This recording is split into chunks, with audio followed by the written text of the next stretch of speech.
Optical components like this knife-edge aperture must adhere to high quality standards. They are used in cameras, microscopes, and of course spectrometers. Such optomechanical parts are a marvel of precision engineering. Unfortunately, faint yet noticeable dark microstripes can be seen on one of these glass slides, indicating the presence of an unknown contamination.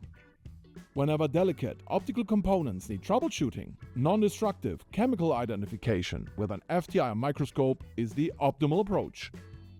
This way, the sample is entirely preserved while we still identify any contaminant in just a few minutes.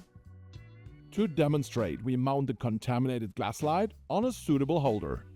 The holder and glass slide are then placed under the microscope while we switch to the software.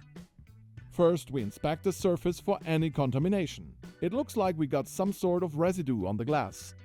To further detail the extent of the damage, an overview image is quickly collected. Now that we've found the region of interest, we select the cryogen-free MCT and the integrated ATR crystal for analysis with just a few clicks. Simply by clicking on the overview image, we define our measurement positions. Then we type in a name and click Start. It's always fascinating to see the ATR crystal move out of the objective. It touches down on the sample and then moves from point to point fully automatically. After the automated measurement has finished, we can take a look at the results. We can click on any measurement point to display the corresponding infrared spectrum. Now comes the tricky part. The blue spectrum shows the clean glass surface, while the other spectrum shows contributions from both the glass surface and the contamination.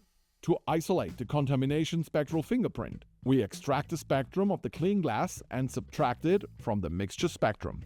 Thus, the received spectrum only contains the spectral contributions of the contaminant. Now we can compare it to an FTIR database to find out what it actually is.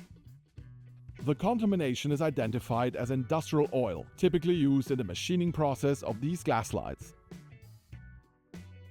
Unfortunately, it ended up on the final product. Unforeseen product damages are regrettably not uncommon. Whenever it happens, the Lumos 2 swiftly identifies the contaminants.